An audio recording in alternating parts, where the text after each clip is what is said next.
involvement in such conflicts often aggravate the situation. Take, for example, Vietnam or Iraq.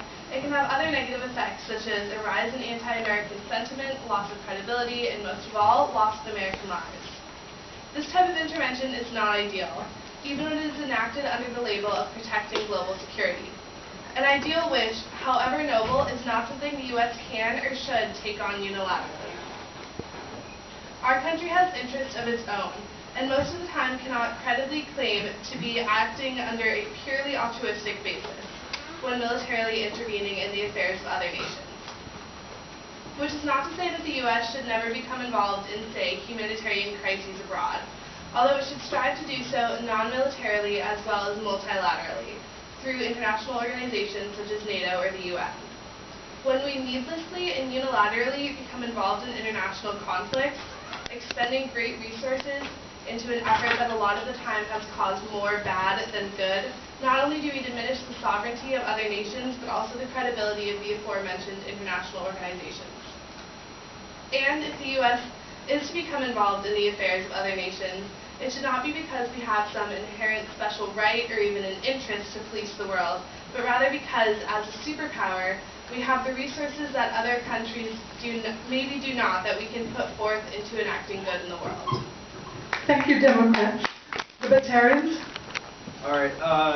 So I was just going to say it's neither economically nor diplomatically efficient to get involved in other countries. It's a waste of money. Like thousands, hundreds of thousands of people can die. We've seen that in Iraq, Vietnam, even Iran. And just to see what happens as we get more and more involved, we start doing more and more in many different countries. Let's look at Pakistan, for example, just to rattle off some statistics. Between 2004 and 2013, we have called in 381 drone strikes. 330 of those have been under Barack Obama. There have been, just rounding off these numbers, between 2,400 and 3,700 people killed. Between 400 and 950 of those have been innocent civilians. Between 168 and 200 have been innocent children, and between 1,100 and 1,600 have been injured. And just to give a more specific example, in October 2008, the United States dropped a drone in Pakistan saying that the second in command of Al-Qaeda was going to be in that location. It ended up being a school, and 69 children were killed. So this idea that, oh yeah, we should go intervene in other countries is not a good idea. As the Republicans said earlier, they're Hellfire missiles that are going over Pakistan, and this is not a good idea at all, because when you end up killing these innocent civilians, it creates more and more people that don't like us, because they're going to spend their entire lives trying to get revenge on those people.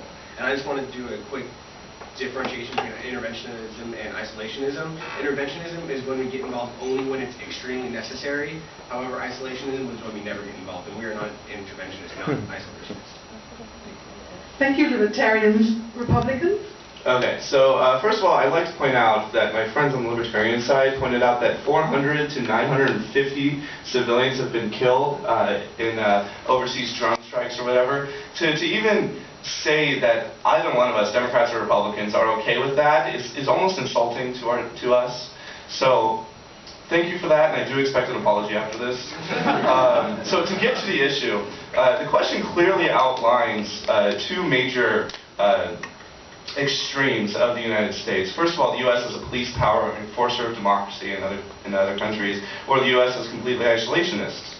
And while we cannot remain completely isolated from the rest of the world, the harsh reality is that we cannot resolve every humanitarian crisis that occurs in other countries. What we can do is help in situations where providing our assistance does not jeopardize our economy or national security. And I think there are three main instances where this works. When our national security is jeopardized, we should do everything we can to stop it. When our embassies, foreign partners, and U.S. businesses operating overseas are threatened, we should do everything in our power to help them. And when a severe humanitarian violation, like genocide, occurs in another country and we have the means to intervene without inciting war, jeopardizing our economy, or further increasing our debt, we should intervene. The fact of the matter is that this nation is faced with an era of great political division that requires all of our attention. Getting involved in other countries like Libya, when there is no significant national interest or humanitarian rights violation, not only sets a precedent to help the other countries facing the Arab Spring, but it adds to our mounting debt and uses our valuable resources.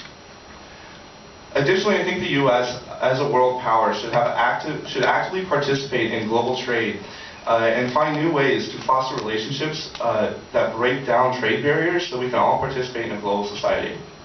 Thank you, Republicans. It sounds like there's a lot of agreement here, so do you have anything to rebut, Democrats? Yeah. Yeah.